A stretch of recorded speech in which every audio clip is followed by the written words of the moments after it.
संस्कृत शब्द है। आयुर्वेद जो है पूर्ण रूप से संस्कृत आधारित है। चरक संहिता, सुश्रुत संहिता है, इसका आज से करीब करीब 5000 वर्ष पूर्व उल्लेख आया है। अश्वगंधा, देखिए, जो पहले किसी भी वनस्पति या किसी का भी नाम रखा जाता था, उस नाम के साथ साथ उसके गुण कर्मों को भी उस नाम पर छुपा हुआ होता है। अब ये आपको एक उदाहरण देते हैं। अश्वगंधा, अश्व का अर्थ है, दो अर्थ में है। अश्व मनः, अश्व का अर्थ है मन, और उस मन को जो शक्ति देता है, तम गंधम ददाति थी। गंधन का अर्थ है शक्ति देने वाला, इसीलिए उसका नाम अश्वगंधा रखा है। मन को जो शक्ति देता है वो अश्वगंधा है। एक ये तो मन के अर्थ में। इसी का दूसरा अर्थ है अश्व की तरह। आप आज की भाषा में कहते हैं ना हॉर्स पावर। अश्व की तरह गंधा का अर्थ होता है शक्ति। जिसमें अश्व की तरह शक्ति आए वो अश्वगंधा। ये इसका रहस्य है। ये शरीर के जो धातु होते हैं, रस, रक्त, मांस, मेद, अस्थि, मज्जा, शुक्र, मांस धातु की वृद्धि करता है। साथ में अनुपान भेद से मानसिक और शारीरिक रोगों में इसका प्रयोग करते हैं। अनुपान भेद से अर्थ है, अगर आप गाय के घृत के साथ इसका चूर्ण लें, अल्प मात्रा में 1 ग्राम अधिक, गोघृत A2 गाय का, ये जो है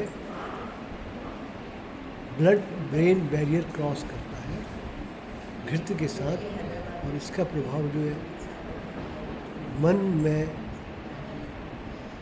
मन के द्वारा होने वाले जितने भी विकार हैं उनको ये कंट्रोल करता है, शक्ति देता है। तो गोघृत और अश्वगंधा से, गोघृत से मस्कुलर उसको तब मात्रा थोड़ी अधिक होगी, तब 4 से 6 ग्राम अश्वगंधा चूर्ण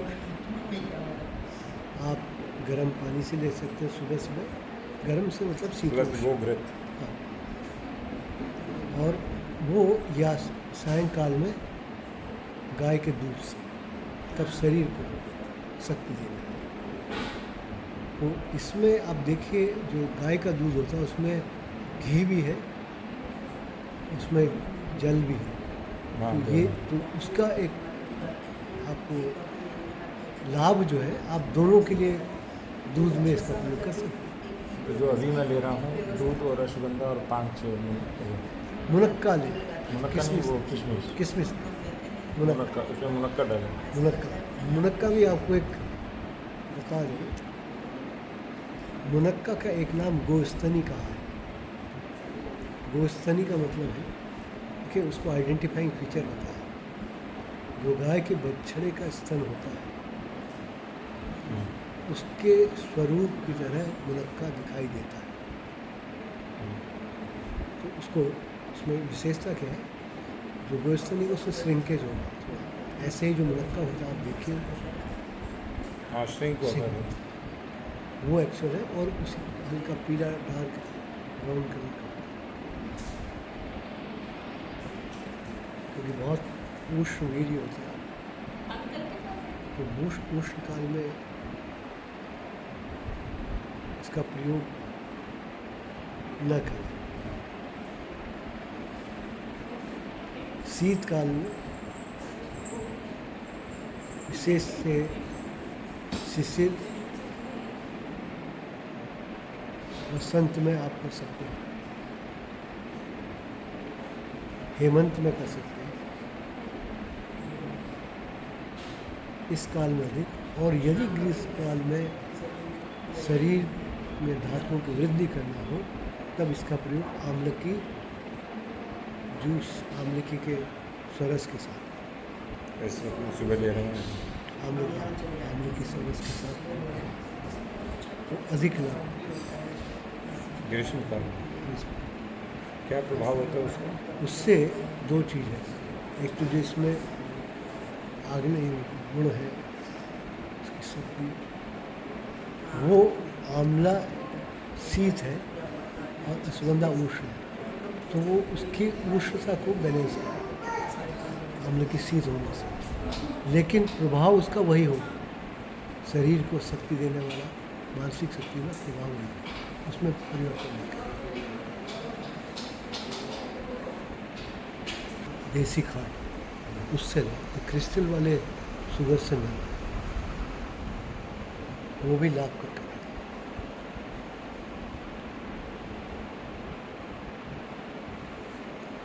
कभी कभी ऐसा प्रयोग काल में देखा गया है कि इससे शरीर में दाने भी निकल आते हैं स्किन, या कहीं पर रेडनेस हो जाए, इसका मतलब है कि इसकी गर्मी शरीर को नुकसान करे। उस समय सबसे अच्छा है कूष्मांड। कूष्मांड जो कोहड़ा से जो पेठे की मिठाई बनती है उसका सेवन करना, उसको शांत करना, या एलोवेरा के जूस, घृतकुंवारी जिसे कहते हैं, उसका प्रयोग करना।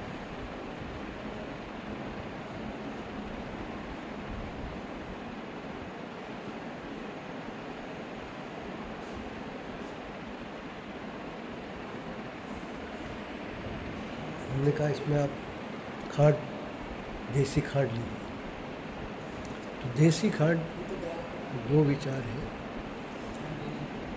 आप अश्वगंधा यदि 1 ग्राम है तो देसी खाद 2 ग्राम में मिला के, और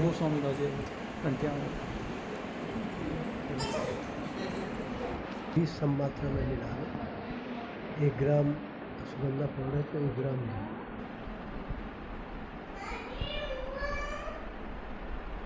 खांड दुगनी है। खाद भी।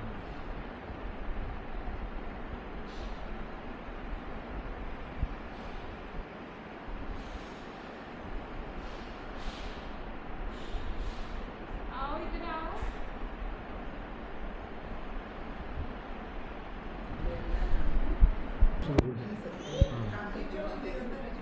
तब आप समय, क्योंकि पित्त की वृद्धि होती है शरद काल, उस समय आप उसको लगातार खूब का 2-3 बार का।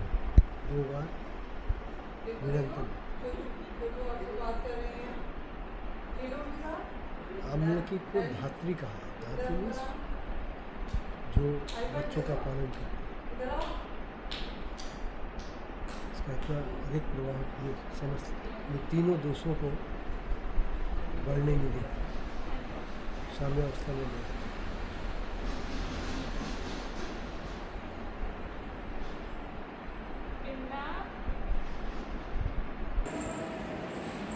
विभिन्न प्रकार के रस होते हैं, षड रस यानी प्रकृति ने 6 रसों का किसी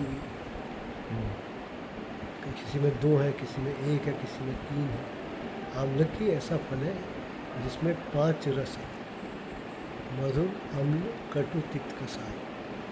उसमें प्रकृति ने लवण रस नहीं प्रदान किया, तो आमलकी को कदापि कभी भी लवण के साथ नहीं लेना चाहिए, तो इनकम्पेटेबल हो जाए और बॉडी इम्यूनिटी, रोग प्रतिरोधक जो क्षमता है वो कम हो जाए, शरीर में जो देह में जठराग्नि है वो भी विकृत हो जाए, इससे अनेक प्रकार के रोग उत्पन्न हो सकते हैं। कसाय रस बताया, ये बेसिक डिफरेंस है। इसीलिए इसे रात को भोजन के बाद करना बताया गया। और इन दोनों का कॉम्बिनेशन को बेस्ट रसायन कहा है, जो एक चैप्टर का पूरा डेडिकेटेड है अभया आम्लकी रसायन पार। अभया हरितकी हो, आम्लकी आंवला हो, इन दोनों को डिफरेंट उसमें चरक संहिता में चिकित्सा स्थान में अभया आम्लकी रसायन पान एक चैप्टर ही डेडिकेटेड।